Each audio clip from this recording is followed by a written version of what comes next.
Class 9 विषय भूगोल अध्याय 2 भारत का भौतिक स्वरूप। ये एनसीईआरटी पर आधारित है। चलिए प्रश्नों को देखते हैं। हम लोग एक एक करके सभी प्रश्नों का उत्तर हल करेंगे।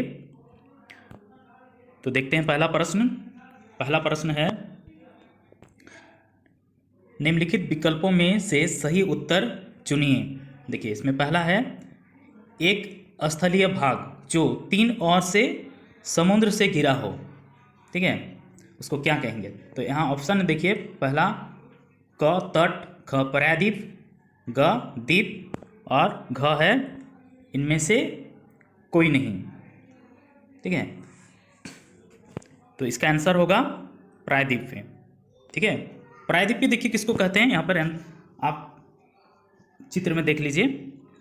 ये देखिए भारत का नक्शा का ये निचला हिस्सा, ठीक है, नीचे से ये त्रिभुज के जैसे जो आपको दिखाई दे रहा है, देखिए येलो में, ये हो गया प्रायद्वीपीय क्षेत्र। ठीक है, जिसके 3 ओर से पानी होता है। ठीक है, वो हो गया प्रायद्वीपीय क्षेत्र। और अगर यदि इसके चारों तरफ से पानी होगा तो क्या होगा? द्वीप होगा। जैसे ये लक्षद्वीप है, छोटा छोटा आपको दिखाई देगा।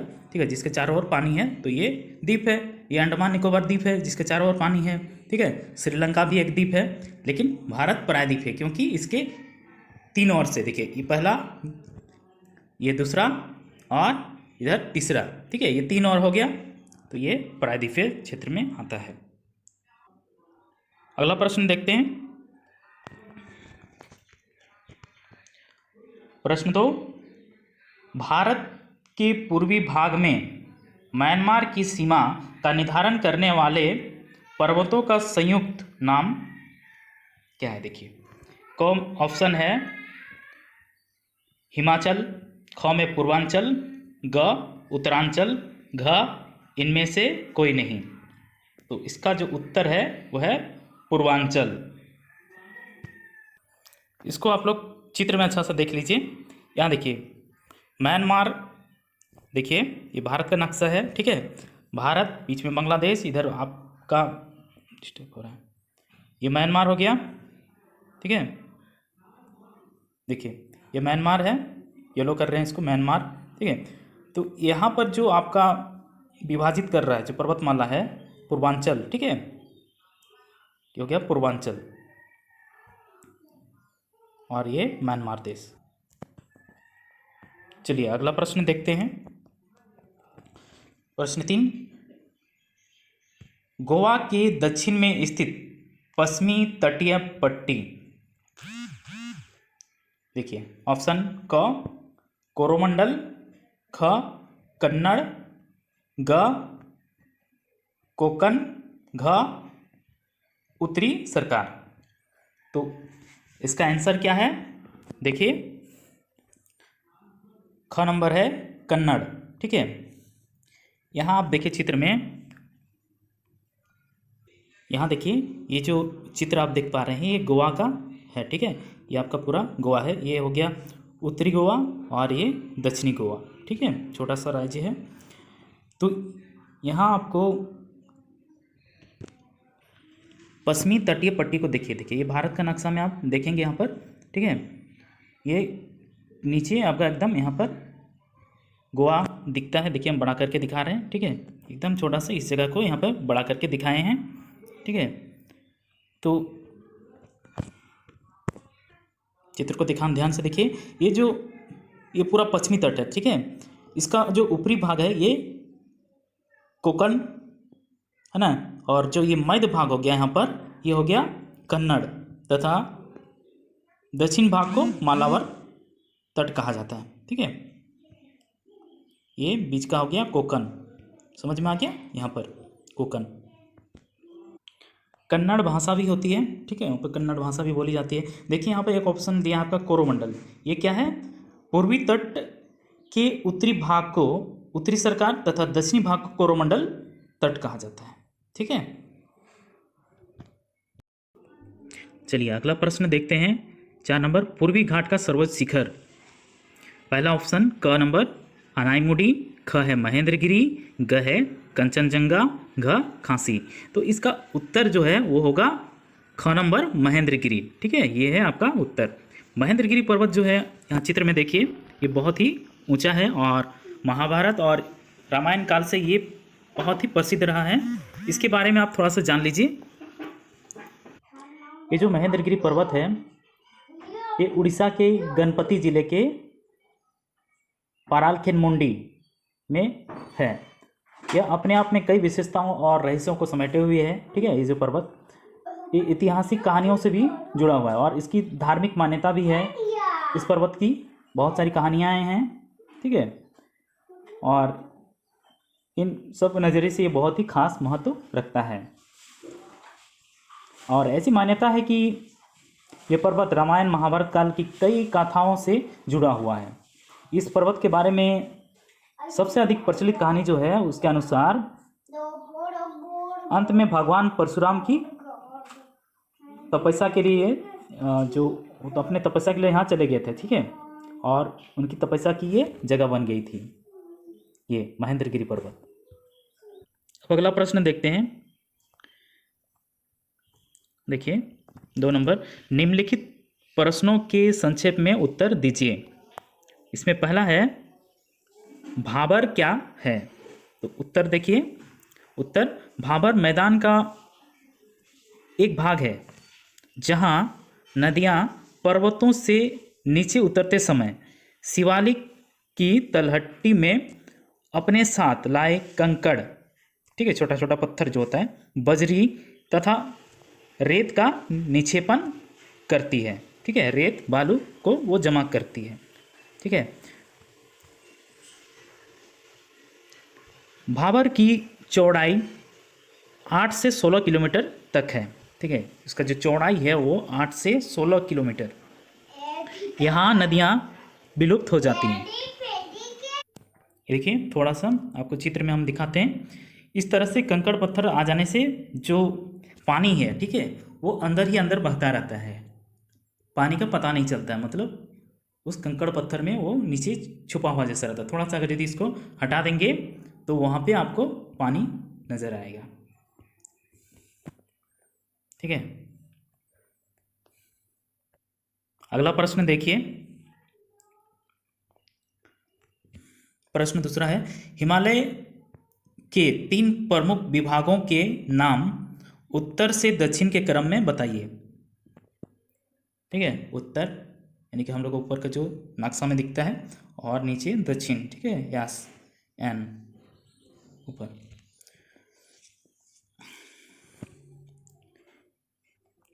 उत्तर देखिए, उत्तर से दक्षिण के क्रम में हिमालय की 3 प्रमुख विभाग है।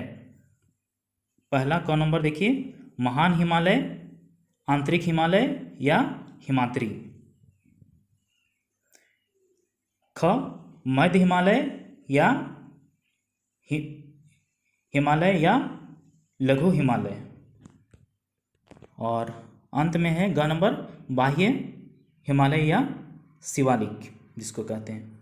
यानी कि आपका क्या हो गया, आप याद रखिए इस तरह से, महान हिमालय, मध्य हिमालय और बाह्य हिमालय। अब इसको थोड़ा चित्र में देख लीजिए। इस चित्र को देखिए, इसमें आपको नज़र आएगा महान हिमालय आपका ऊपर हो गया। ठीक है, उसके बाद मध्य हिमालय बीच में, फिर आपका शिवालिक, बाह्य हिमालय। ठीक है, एकदम नीचे देखिए दिखाई पड़ रहा होगा शिवालिक श्रेणी में।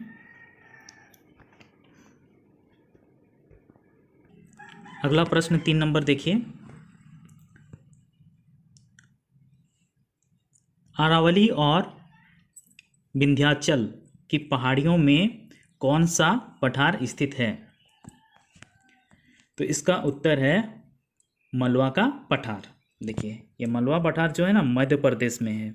इसको आपको हम बड़ा करके दिखाते हैं। देखिए भारत का नक्शा में ये देखिए मलवा पठार, फिर नीचे है दक्कन का पठार, छोटा नागपुर का पठार और ये शिलोंग पठार। ठीक है, यहाँ पे देखिए आप नक्शा में मध्य प्रदेश, ये देखिए मध्य प्रदेश में मलवा का पठार है। ठीक है, झारखंड में छोटा नागपुर का पठार। ठीक है, और थोड़ा सा कुछ एक्स्ट्रा जानकारी इसका ले लीजिए मलवा पठार क्या। यह मलवा पठार विंध्य पहाड़ियों के आधार पर त्रिभुजाकार पठार है। यह एक लावा पठार है ठीक है, जो ज्वालामुखी से निकला हुआ। इसके पूर्व में बुंदेलखंड और उत्तर पश्चिम में अरावली की पहाड़ियाँ हैं। इसकी ढाल उत्तर पूर्व की ओर है।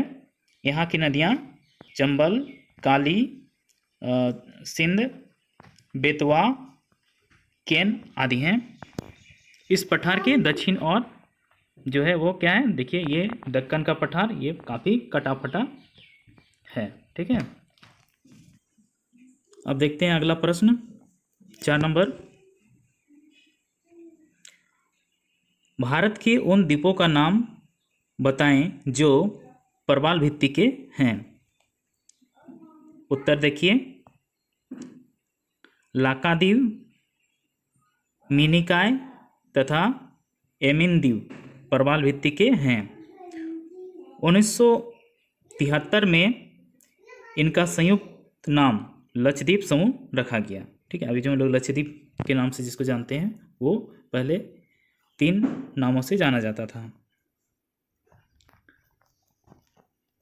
तथा मन्नार की खाड़ी, कच्छ की खाड़ी आदि के समुद्र तटों पर मिलती है। ठीक है, अब थोड़ा प्रवाल के बारे में जान लीजिए। ये देखिए, आपको पहले हम दिखाते हैं लक्षद्वीप समूह। ठीक है, लक्षद्वीप समूह आपका यहाँ पे है। ठीक है, ये वाला लक्षद्वीप हो गया भारत का दक्षिण में, इधर है ना।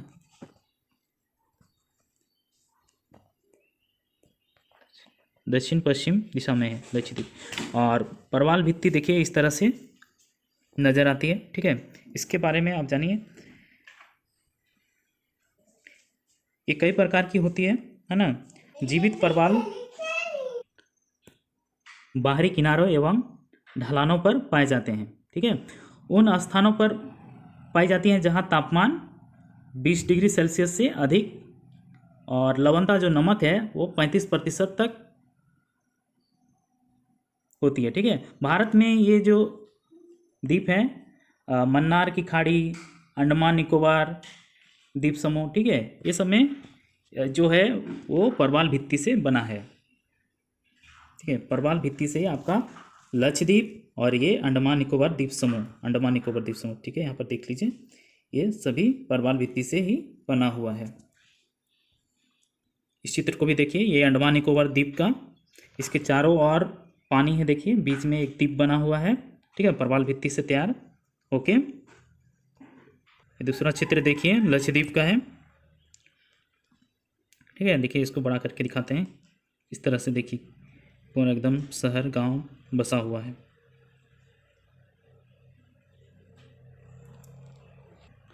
अगला प्रश्न देखते हैं 3 नंबर। निम्नलिखित में अंतर स्पष्ट कीजिए। पहला प्रश्न है बांगर और खादर, इसमें आपको अंतर स्पष्ट करना है। उत्तर देखिए, बांगर यह पुरानी जलोढ़ मिट्टी वाली मैदानी पट्टी है। इसमें कंकड़ होते हैं। यहाँ प्रायः बाढ़ का जल नहीं पहुँच पाता। यह कम उपजाऊ है। यह खद्दर की अपेक्षा अधिक सिंचाई की आवश्यकता होती है। आगे देखिए, बांगर का निर्माण प्लेस्टोसीन काल के पूर्व माना जाता है। आगे, बांगर में चूने का निक्षेप पाया जाता है। ठीक है, अब देखिए ये किस तरह से नज़र आता है। बांगर जो है पुरानी जलोढ़ मिट्टी, कम उपजाऊ होती है। ठीक है, आगे देखते हैं खद्दर, यह नवीन जलोढ़ मिट्टी वाली मैदानी पट्टी है। इसमें कंकड़ नहीं पाए जाते हैं। कंकड़ यानी कि जो छोटे छोटे पत्थर होता है। ठीक है, यहाँ प्रायः बाढ़ का पानी प्रतिवर्ष पहुँचता है। हमेशा बाढ़ का पानी पहुँचता है, जिसके कारण उसमें नया नया जो उपजाऊ मिट्टी आता है पानी के साथ बह के, वो उसको मिलता रहता है ये खद्दर में। ठीक है, और बांगर में तो क्या होता है कि कभी कभार ही उसमें जा पाता है, इसलिए उसमें कंकड़ पत्थर ज़्यादा हो जाते हैं। आगे देखिए, यह बांगर की अपेक्षा अधिक उपजाऊ है। बांगर की अपेक्षा कम सिंचाई की आवश्यकता होती है, इसमें सिंचाई की आवश्यकता भी कम होती है ना। आगे देखिए, खद्दर का निर्माण प्लेस्टोसीन काल के बाद माना जाता है। और अगला है, खद्दर में चूने का निक्षेप नहीं पाया जाता है। खद्दर के उदाहरण के तौर पर आप इसको देख सकते हैं। ये देखिए, नदी में जो आपको सामने जो मिट्टी दिख रही है, ये खद्दर है, ठीक है। इस मिट्टी में जो भी खेती होगा वो बहुत ही अच्छा होगा, ठीक है। ये बहुत ही उपजाऊ होती है, क्योंकि अपने साथ जो भी खेत से जो खनिज ऊपरी भाग में जो होता है ह्यूमस, वो सबको बहा के अपने साथ लाती है और इसका निक्षेप करके यहाँ पर जमा कर देती है, ठीक है। अब देखिए अगला प्रश्न, पूर्वी घाट तथा पश्चिमी घाट, इसमें आपको अंतर करना है। उत्तर है पूर्वी घाट। पहले देखते हैं, पूर्वी घाट दक्षिण के पठार के पूर्वी सिरे पर है। इनका विस्तार महानदी घाटी के दक्षिण में नीलगिरी तक है। नीलगिरी एक पर्वत का नाम है, ठीक है। इनका विस्तार सतत नहीं है, बल्कि यह टूटी हुई पहाड़ियों की श्रृंखला है। इनकी ऊंचाई पश्चिमी घाट की अपेक्षा कम है, ठीक है। पश्चिमी घाट की ऊंचाई जो है ज़्यादा है। औसत ऊंचाई 600 मीटर है, औसत, ठीक है, लगभग में।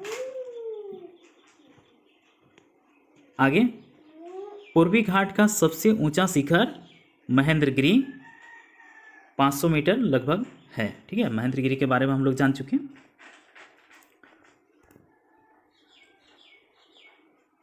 आगे देखिए, पश्चिमी घाट, ठीक है। पश्चिमी घाट दक्षिण के पठार के पश्चिमी सिरे पर है। इनका विस्तार ताप्ती नदी के मुहाने से कन्याकुमारी तक है, ठीक है। कन्याकुमारी भारत का सबसे दक्षिणतम बिंदु में अभी वर्तमान में माना जाता है, ठीक है। इंदिरा पॉइंट तो डूब चुका है, सबसे दक्षिणतम बिंदु था वो।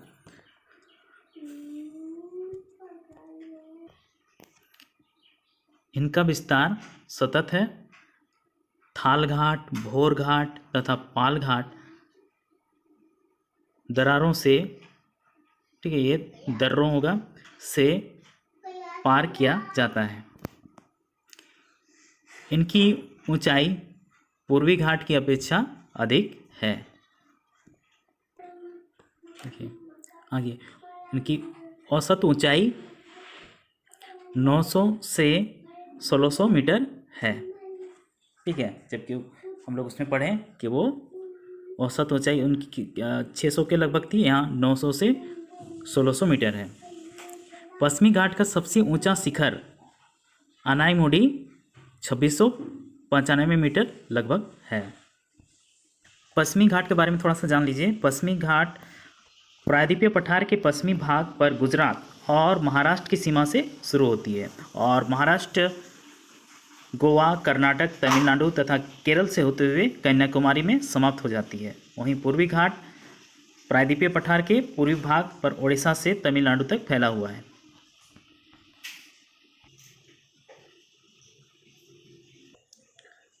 अब अगला प्रश्न देखते हैं, 4 नंबर। भारत के प्रमुख भू आकृति विभाग कौन से हैं? हिमालय क्षेत्र तथा प्रायद्वीपीय पठार के उच्चावाच लक्षणों में क्या अंतर है? इसका उत्तर देखिए। भारत के प्रमुख भू आकृति विभाग में पूर्वी श्रेणी में खासी, गारो, जंतिया तथा पश्चिमी श्रेणियों में हिंदकुश तथा किरथर श्रेणियां पाई जाती हैं। हिमालय को 3 भागों में विभाजित किया जाता है। पहला हिमाद्री, हिमाचल या निम्न हिमालय तथा शिवालिक, ठीक है। इसको हम लोग मानचित्र में देख चुके हैं। आगे देखिए, हिमालय क्षेत्र तथा प्रायद्वीपीय पठार के उच्चावाच लक्षणों में निम्नलिखित अंतर है। इसमें देखिए हिमालय क्षेत्र देखिए, ये जो आप मानचित्र में देख पा रहे हैं, ठीक है, ऊपर का क्षेत्र ये है, ठीक, जो आपको ब्राउन लाल में जो दिख रहा है, देखिए 1 नंबर, यह नवीन बलित पर्वतीय क्षेत्र है। दूसरा, हिमालय का विस्तार चाप के आकार में उत्तर पश्चिम में जम्मू कश्मीर से लेकर दक्षिण पूर्व में अरुणाचल प्रदेश तक 2400 किलोमीटर तक विस्तृत है। आगे देखिए, हिमालय पर्वत श्रृंखला के रूप में जिस पर 600 मीटर ऊंचे शिखर एवं गहरी घाटियां हैं,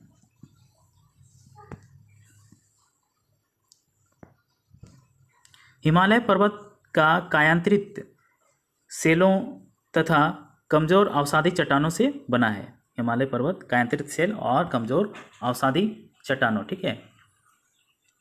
कायांतरित चट्टान क्या है? जो अग्नेय चट्टान या अवसादी चट्टान का ही परिवर्तित रूप है, ठीक है। और यह अवसादी चट्टान क्या है? जो जमा होके गंदा जितना भी बालू कंकड़ सब जमा होके बनता है, ठीक है, या फिर पेड़ पौधा जो भी है सब ये एक जगह निक्षेप होके जमा हो जाता है और अवसादी चट्टान का बनता है। आगे देखिए, हिमालय पर्वत के मुख्य 3 भाग हैं। पहला हिमाद्री अथवा महान हिमालय, दूसरा में देखिए मध्य हिमालय अथवा लघु हिमालय, तीसरा शिवालिक की श्रेणी। ये 3 भाग में बांटा गया, हिमाद्री अथवा महान हिमालय, मध्य हिमालय, लघु हिमालय और तीसरा है शिवालिक की श्रेणी।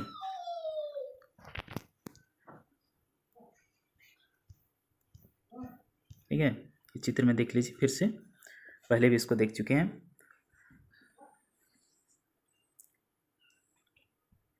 ऊपर से नीचे इसको 3 भागों में बांटा गया है। अगला प्रश्न देखिए 5 नंबर, भारत के उत्तरी मैदान का वर्णन कीजिए। यहाँ चित्र में फिर से एक बार देख लीजिए उत्तरी मैदान। देखिए हिमालय के नीचे का जो क्षेत्र है, गंगा का मैदान भी इसको कहते हैं, ठीक है, ये हो गया आपका उत्तरी मैदान। ठीक है, चलिए देखते हैं उत्तर। भारत के उत्तर मैदान का विस्तार उत्तर में हिमालय पर्वत और दक्षिण में प्रायद्वीपीय पठार के बीच है। उत्तरी मैदानों का निर्माण 3 प्रमुख नदी तंत्र, ठीक है, 3 नदियों से, सिंधु, गंगा एवं ब्रह्मपुत्र तथा उनकी सहायक नदियों से हुआ है। सहायक नदी जो मतलब बगल से आके उन पे मिल जाती है, छोटी नदियाँ होती हैं, ठीक है, वो उनकी सहायक नदी होती है। जड़ोड़ के निक्षेप के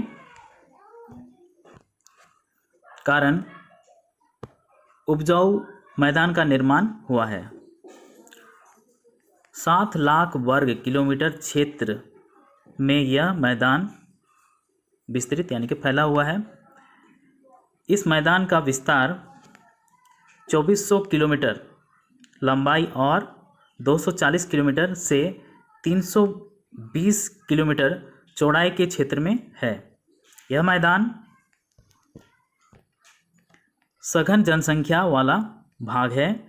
यहाँ पानी की उपलब्धता एवं अनुकूल जलवायु के कारण यह कृषि के दृष्टिकोण से भारत का महत्वपूर्ण उत्पादक क्षेत्र भी है।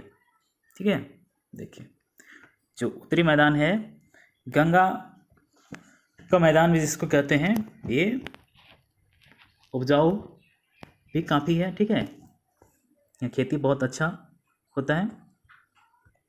अगला प्रश्न देखते हैं 7 नंबर, निम्नलिखित पर संक्षिप्त टिप्पणी लिखिए।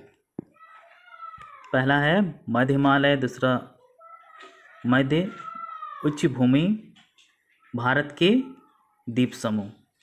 इन तीनों के के बारे में आपको टिप्पणी लिखना है। तो देखते हैं, पहला मध्य हिमालय। महान हिमालय के दक्षिण में अवस्थित हिमालय को, ठीक है, वहाँ पे है मध्य हिमालय अथवा लघु हिमालय के नाम से जाना जाता है। इससे निम्न हिमालय हिमाचल के नाम से भी जाना जाता है।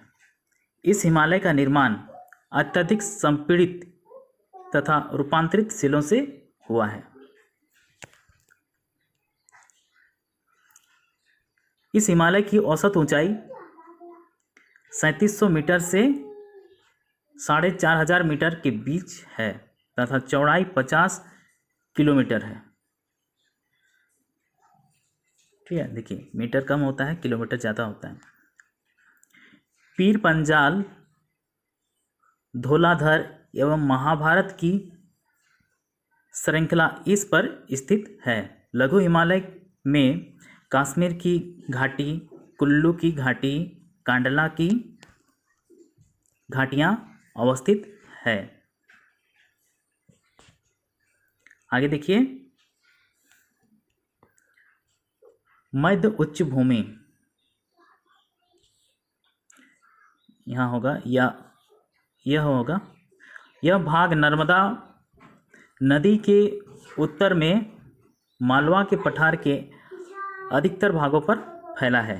इसका विस्तार दक्षिण में विंध्याचल से लेकर उत्तर में अरावली तक है।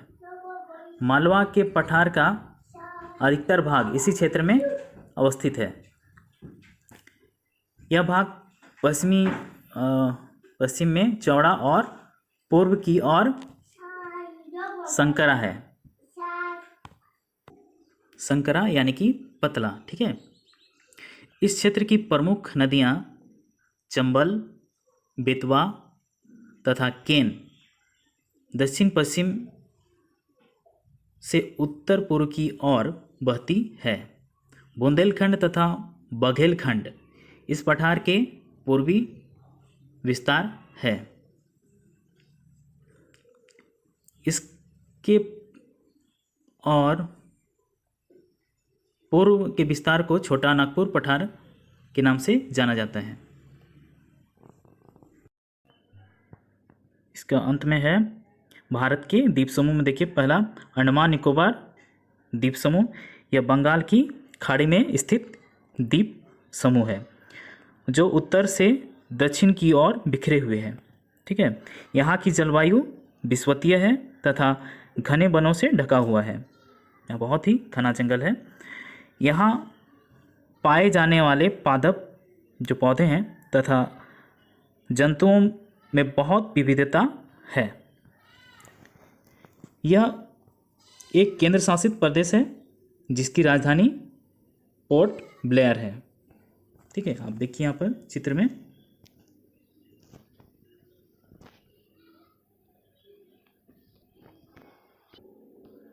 देखिए, ये आपको दिखाई देगा अंडमान निकोबार द्वीप समूह।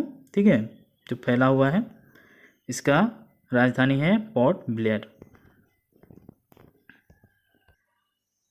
आगे है लक्षद्वीप समूह।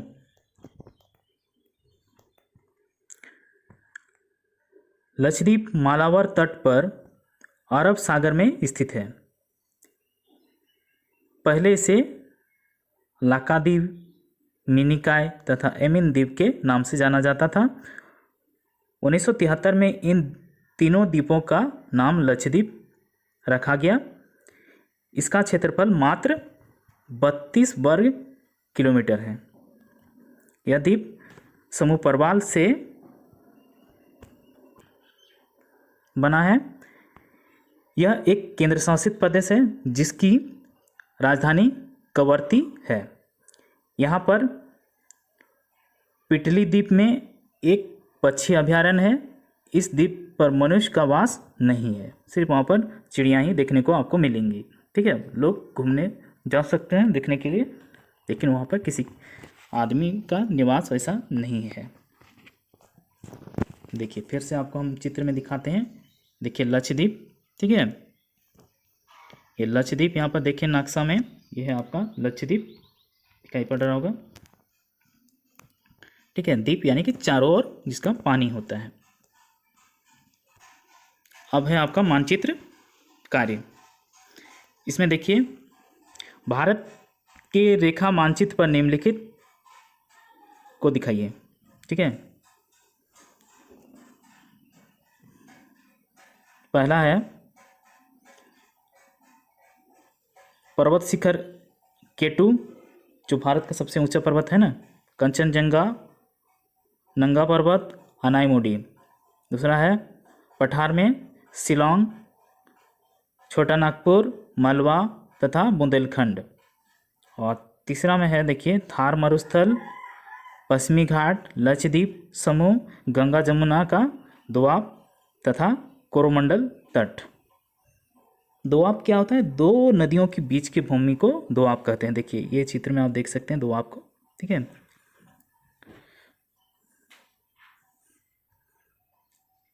तो इस तरह से मानचित्र में इन सबको दर्शाना है। देखिए सबसे ऊपर आपको दिखाई दे कैसे का केटू पर्वत, ठीक है, जो भारत का सबसे ऊंचा पर्वत, नंगा पर्वत और मरुस्थल यहाँ देखिए इस तरह से आपको दिखाना है। फिर मालवा का पठार जो है मध्य प्रदेश में इस तरह से, ठीक है, गंगा जमुना का दोआब, दोआब यानी कि दो नदी को जो बीच की भूमि है, ठीक है, मैदान, बुंदेलखंड, छोटा नागपुर पठार झारखंड का, ठीक है, कंचनजंगा पर्वत यहाँ पे है आपका, और ये शिलोंग का पठार, पश्चिमी घाट, ये देखिए ब्लैक में जो दिख रहा है आपको काला काला, ठीक है, ये पश्चिमी घाट हो गया। और ये पूर्वी घाट इधर से आपको इसमें नहीं दिखाया है, लेकिन पूर्वी घाट को भी आप लोग दिखा सकते हैं। कोरोमंडल तट, अनाईमुडी, ठीक है। और इस तरह से संकेत बगल में लिख देना है, कहीं भी कर सकते हैं, इधर भी कर सकते हैं। संकेत में इस तरह से दिखा देना है आपको। ये देखिए ब्लैक त्रिकोण में दिखाया है पर्वत शिखर, और स्ट्रेट लाइन में पठार, और ये प्लस चिन्ह में है गंगा यमुना का दोआब। ये इस तरह से आप मानचित्र में इसको दिखाइए।